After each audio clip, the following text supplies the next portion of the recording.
The first snow came early that year, drifting down through the pines like whispered warnings.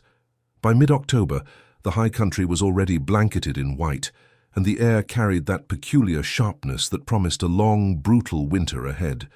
Most sensible people had already packed up their gear and headed down to the valleys to warm houses with wood stoves and pantries stocked full.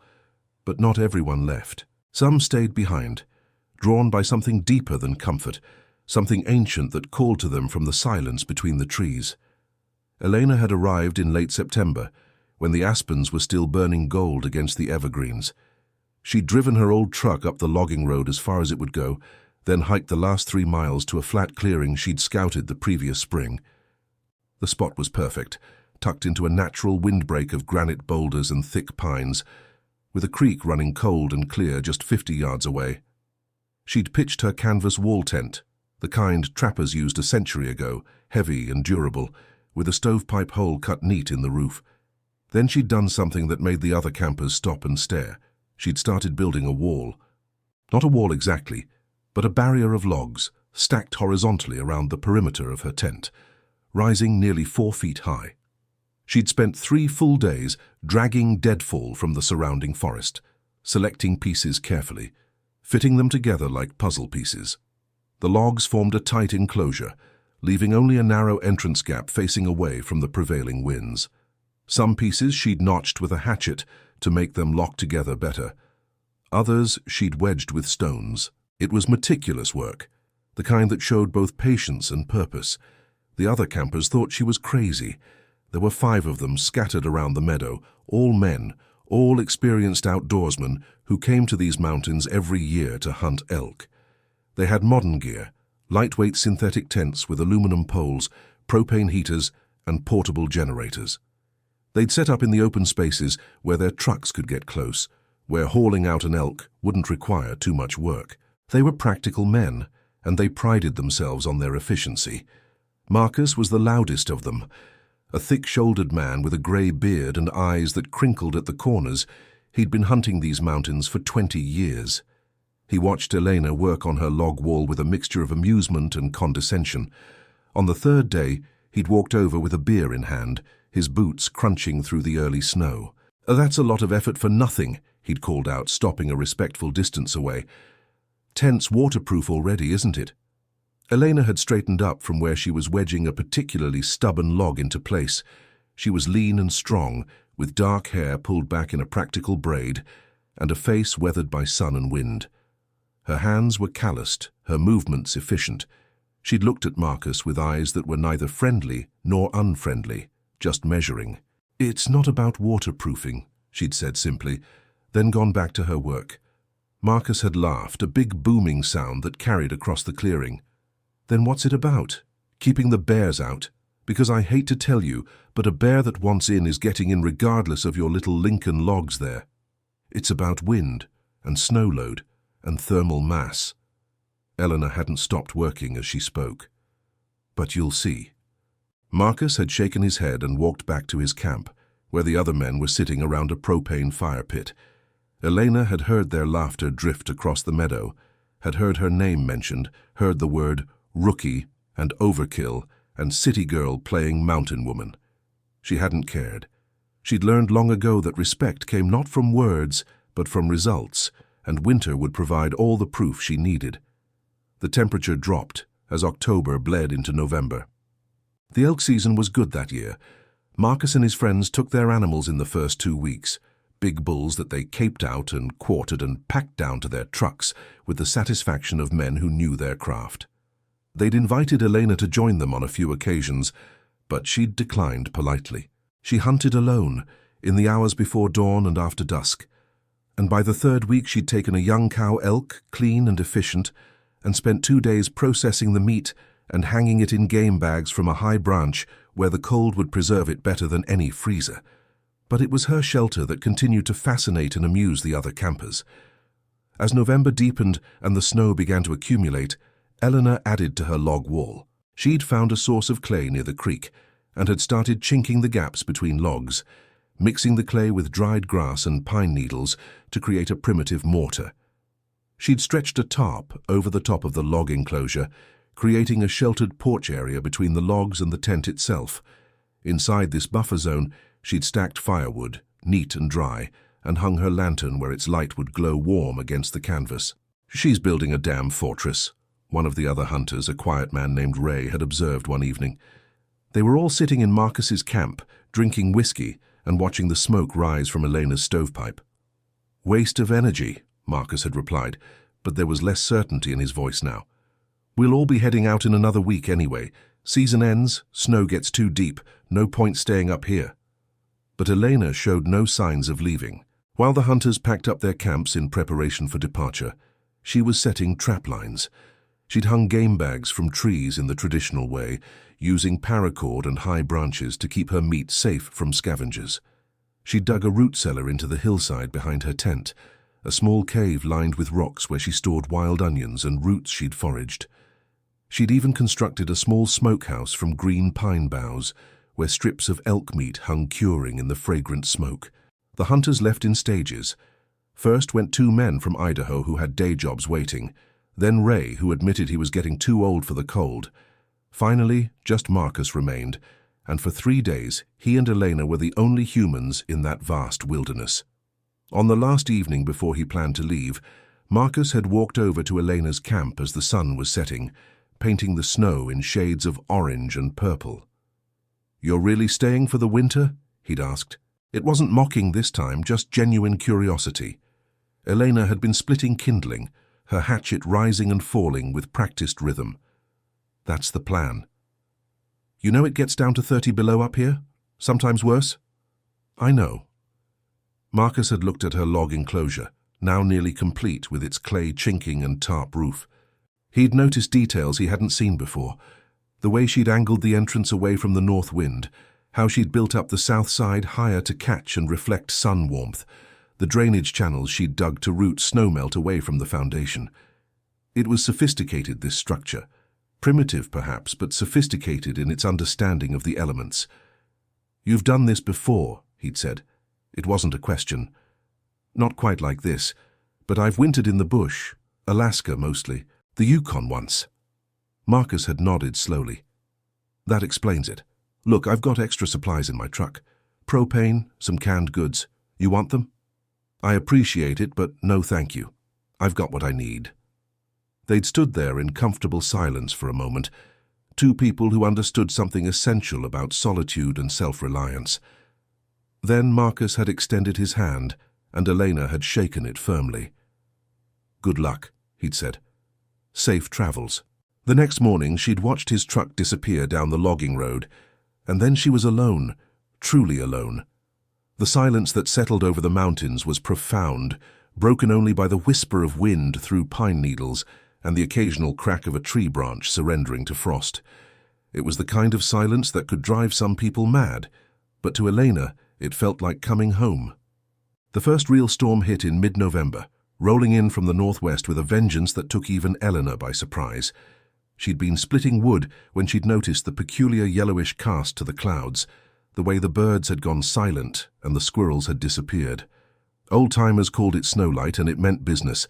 She'd worked quickly, securing everything that could blow away, filling her water containers from the creek before it froze solid, bringing in extra firewood. By the time the first flakes started falling, she was buttoned up tight inside her log fortress, her tent stove glowing red and a pot of elk stew simmering on top. The storm lasted 3 days. The wind howled like something alive, screaming through the mountain passes and slamming against the trees with force that made the whole forest groan. Snow fell thick and heavy, the kind of snow that wasn't content to drift down peacefully, but drove horizontal, stinging and sharp. The temperature plummeted, diving down to 15 below, then 20, then lower still.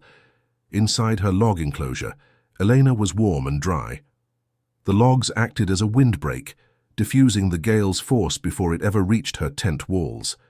The space between the logs and the tent created an insulating air gap that trapped heat, and the clay chinking prevented drafts. Snow piled up against the outside of the logs, adding even more insulation, transforming her shelter into something like an igloo hybrid, taking advantage of snow's remarkable insulating properties.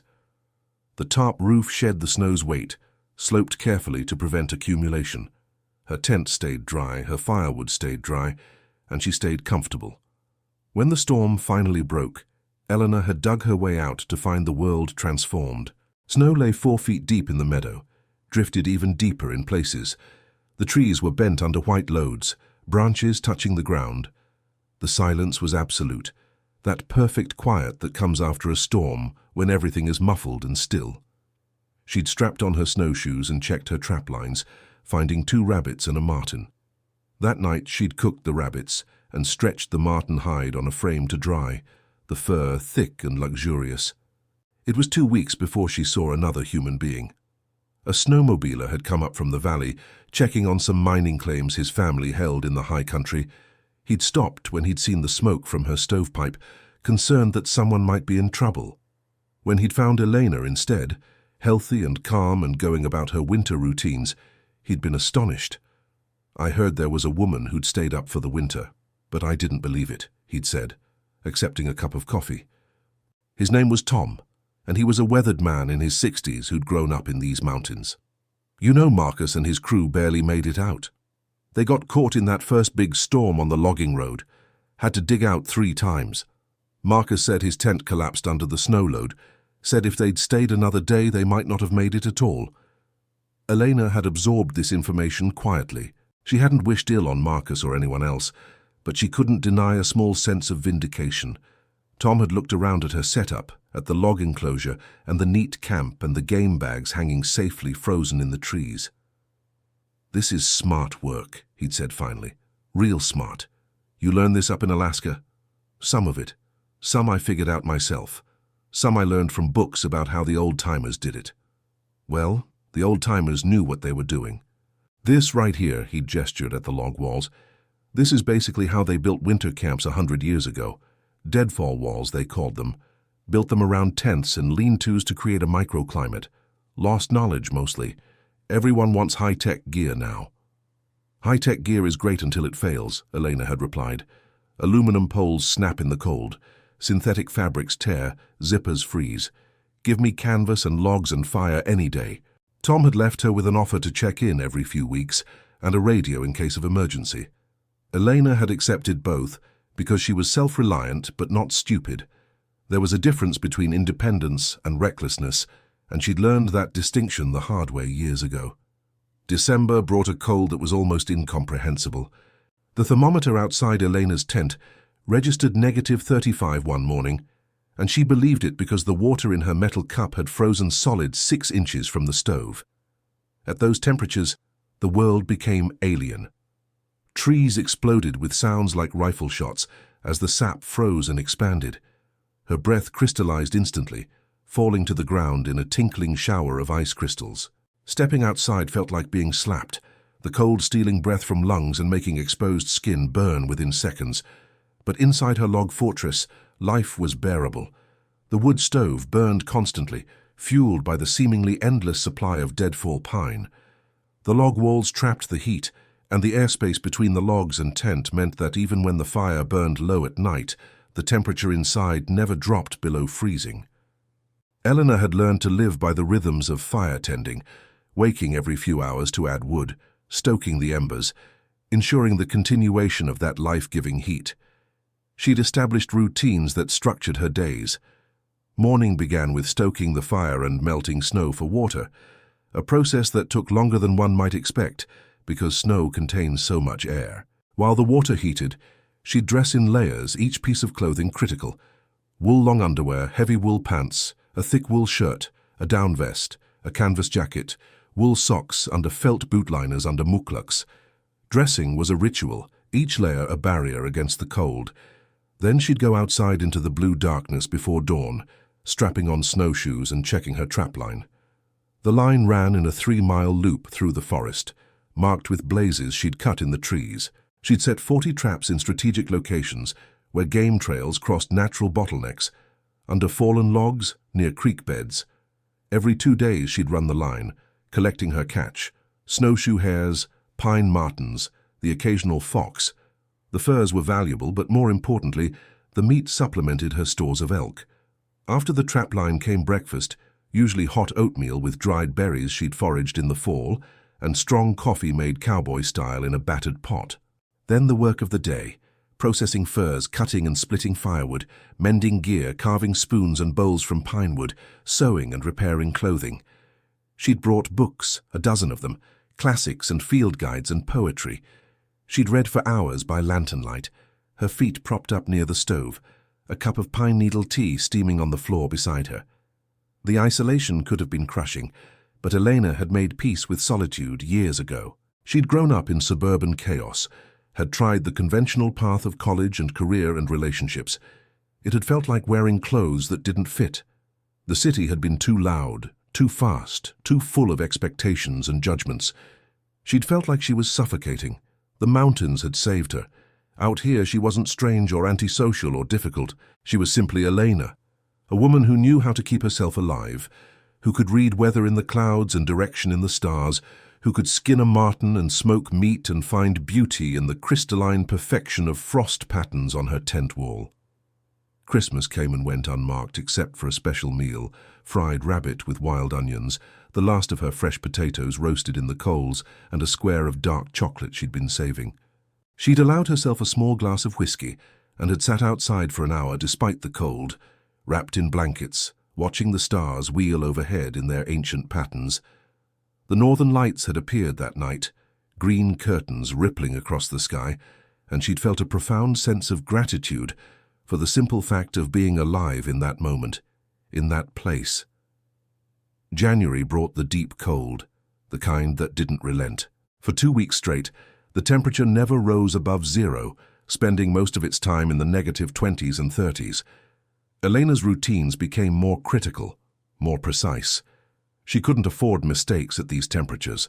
Exposed skin would freeze in minutes. Wet clothing could kill within hours. She moved carefully, deliberately, checking and rechecking everything. It was during this cold snap that she discovered she had a visitor. Tracks appeared in the snow around her camp, massive tracks, each paw print the size of a dinner plate. Mountain lion, a big one, probably male, making his rounds through his territory. The tracks circled her camp at a respectful distance, investigating but not approaching. Elena wasn't worried. Mountain lions rarely bothered humans, and her presence, her smoke, her activity would keep most animals at bay. Still, she made sure her knife was sharp and kept a stout stick near the tent entrance just in case.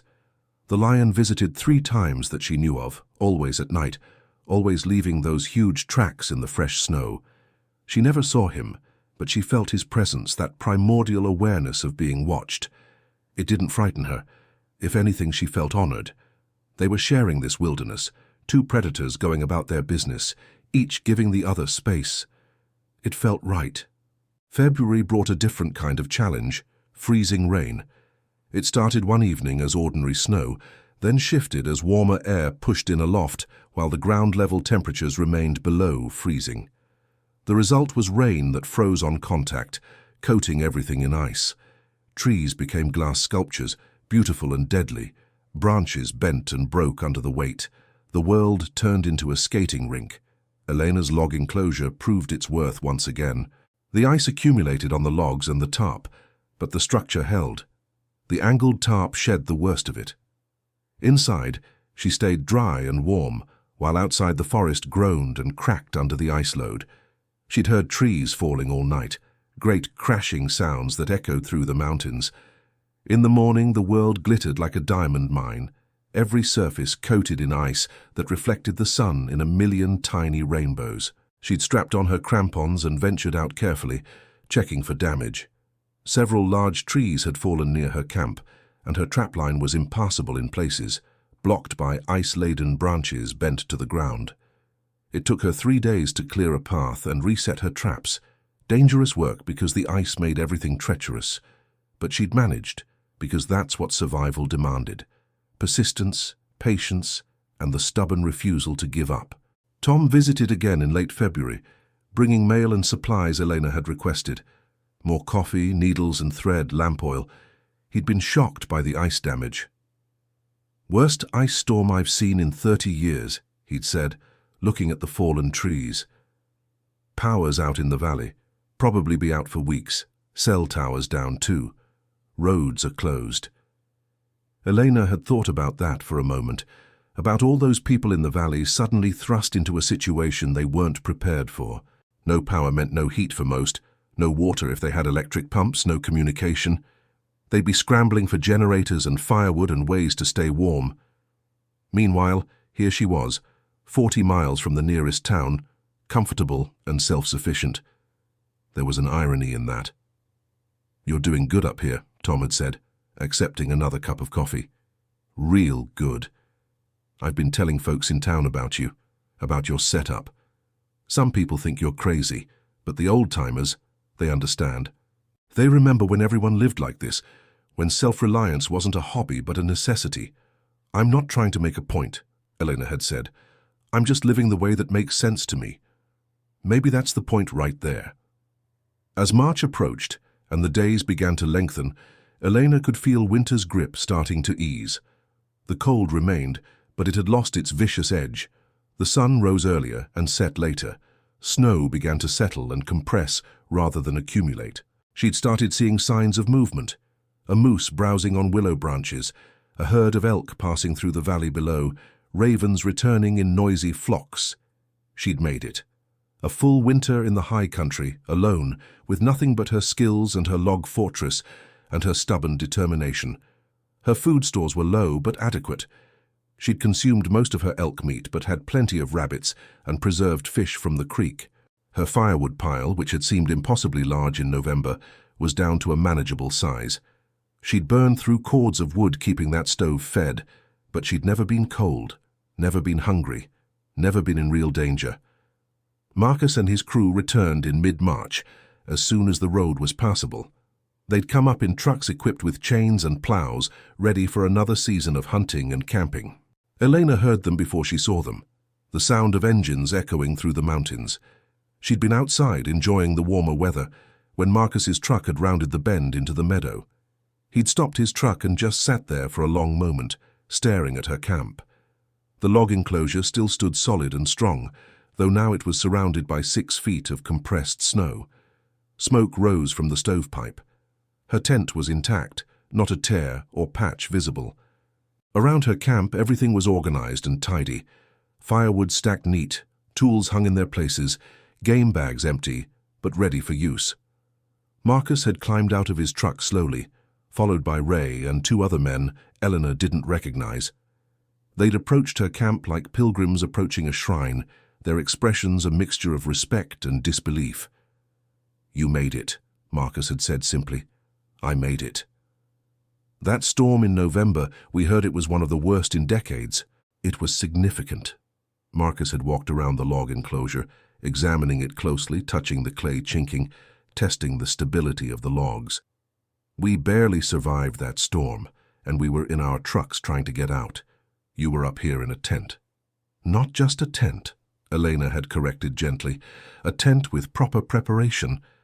Ray had laughed, a sound full of genuine admiration. "You could have told us, you know. Could have explained why you were building all this. Would you have listened?" The silence that followed answered the question better than words could have. No, they wouldn't have listened. They'd had to learn the hard way, and even then they'd learned it second-hand because they'd left before the worst hit. "Well, I'm listening now," Marcus had said. "You mind if I take some pictures? My son doesn't believe me when I tell him about this setup." Eleanor had shrugged. "Go ahead." For the next hour, the men had examined every aspect of her winter camp, asking questions, taking notes. How did she manage the stove? How much firewood did she burn? How did she deal with the cold? What about food, water, boredom? Eleanor had answered patiently, sharing what she'd learned not out of pride but out of a genuine desire to help them understand. Knowledge shared was knowledge preserved. As they'd been leaving, Marcus had turned back one more time. "You know, I've been hunting these mountains for 20 years, and I thought I knew what I was doing. But you've reminded me that there's always more to learn, especially from the old ways. Thank you for that." "Thank you for the whiskey you left," Elena had replied, gesturing to a bottle that had appeared mysteriously on a rock near her camp. "That was you, wasn't it?" Marcus had grinned, a real grin this time, full of warmth. "Consider it a gift from one survivor to another. April brought the real thaw. Snow melted in rushing torrents, turning the creek into a roaring river. The meadow became a marsh, water and mud everywhere. Eleanor had known this would happen, had prepared for it. Her camp was on slightly higher ground, with drainage channels she'd dug leading water away. While other hypothetical camps would have flooded, hers remained relatively dry. The log enclosure began to show its age as the weather warmed. Some of the clay chinking cracked and fell away. A few logs had rotted where they'd been in contact with snow. But the structure had served its purpose, had kept her alive through one of the harshest winters the region had seen in years. That was enough. She'd begun to dismantle it in May, returning the logs to the forest floor where they would decompose and nourish new growth. It felt right, this return to nature. She wasn't here to leave permanent marks on the landscape, but to live within it temporarily, taking what she needed and leaving it as she'd found it. By the time she broke camp in early June, the only signs that she'd been there at all were the fire ring and some compressed ground where her tent had stood. Even those would fade in a season or two.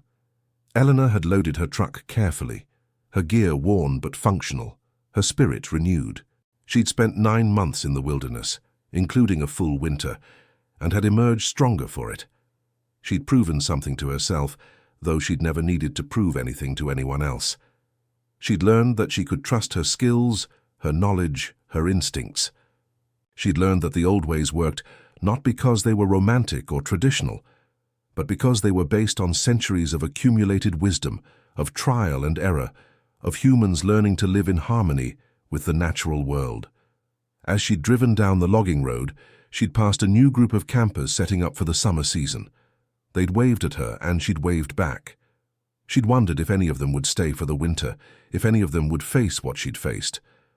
She'd hoped that if they did, they'd be smart about it, that they'd prepare properly, that they'd respect the power of winter and the importance of good shelter. But mostly, she'd thought about where she'd go next. Alaska, maybe, or the Yukon again. There were still wild places left in the world, still places where a person could test themselves against the elements and discover what they were truly capable of. She'd chase those places for as long as her body allowed, living on the edge between civilization and wilderness, drawing strength from solitude and silence and the clean, honest challenges of survival. Because that's what she'd learned up there in her log fortress during the long winter nights. That modern life, with all its comforts and conveniences, often came at the cost of self-knowledge. People could go their whole lives never discovering what they were capable of, never testing their limits, never feeling that profound satisfaction that came from keeping yourself alive through skill and knowledge and determination. Elena had no desire to live in the wilderness forever, but she needed it, needed to return to it periodically to remember who she was beneath all the layers of society and expectation. The log walls had been mocked as overkill, as paranoia, as the work of someone who didn't know what they were doing. But in the end, they'd been the difference between survival and suffering, between comfort and desperation. They'd kept her dry when everything else would have been soaked. They'd kept her warm when others would have frozen. They'd stood strong when modern gear had failed. That log enclosure, built with nothing but hand tools and knowledge and patient labor, had been a masterpiece of practical engineering, a testament to the wisdom of simple solutions to complex problems. And somewhere up in those mountains, as snow fell again the following November, birds nested in the spaces where the logs had been. Mice made homes in the remnants of the fire ring. Moss grew over the compressed earth. Nature was reclaiming the space, as it should. But the knowledge remained, passed on now to others who'd seen what was possible. Marcus would tell his son, and his son would tell others. Tom would talk about it in town, and the story would spread.